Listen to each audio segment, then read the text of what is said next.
आप सभी सुधीजनों को सादर नमस्कार। आज के इस वीडियो के माध्यम से हम बात करेंगे विवाह के संदर्भ में। तो कुंडली में हम कैसे जानें कि आपकी कुंडली में प्रेम विवाह है अथवा नहीं है।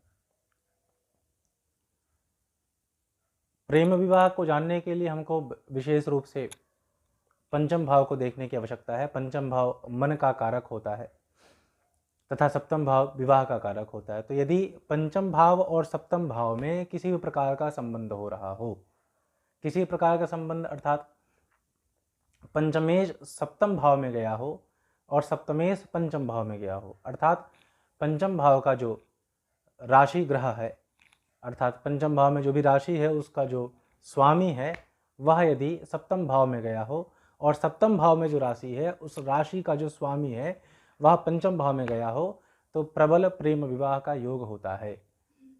इसी प्रकार यदि इन दोनों में आपस में दृष्टि संबंध हो रहा हो, अर्थात पंचमेश सप्तम भाव को देख रहा हो तथा सप्तमेश पंचम भाव को देख रहा हो, अथवा पंचमेश सप्तमेश को देख रहा हो या सप्तमेश पंचमेश को देख रहा हो, तो ऐसी स्थिति में भी प्रेम विवाह का प्रबल योग होता है।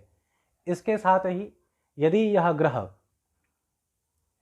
पापी ग्रह हो तो प्रेम विवाह तो होता ही है, लेकिन ऐसी स्थिति में कई बार तनाव भी परिवार में होता है। तनाव के साथ ही प्रेम विवाह के योग बनते हैं। और यदि ऐसी स्थिति ना हो रही हो तो आप जान लीजिए कि प्रेम विवाह का योग नहीं है। परिवार की इच्छा से अथवा जो एक परंपरा है, लोक परंपरा है, उसके अनुसार आपका विवाह निश्चित होना है। साथ ही जो पंचमेश और सप्तमेश हैं उनकी जो दृष्टि हैं वो भी भिन्न भिन्न बताई गई है। जैसे सभी ग्रह सप्तम भाव को पूर्ण दृष्टि से देखते हैं, लेकिन हम बात करें मंगल की, बृहस्पति की, शनि की, तो ये सप्तम स्थान के साथ साथ ही कुछ अन्य स्थानों को भी देखते हैं। तो हमको इन चीज़ों पर भी विचार विमर्श कर लेना चाहिए।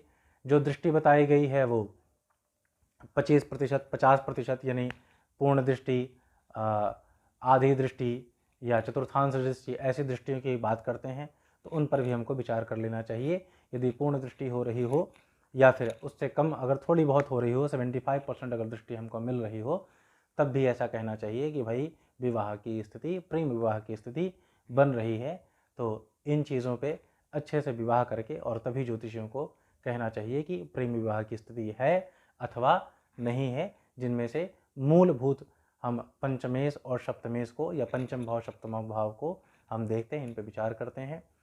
इससे संबंधित यदि और भी आपके कुछ प्रश्न हैं तो आप कमेंट्स बॉक्स में ज़रूर लिखें, अथवा आप संपर्क भी कर सकते हैं और चैनल को सब्सक्राइब करना न भूलें। धन्यवाद, नमस्कार।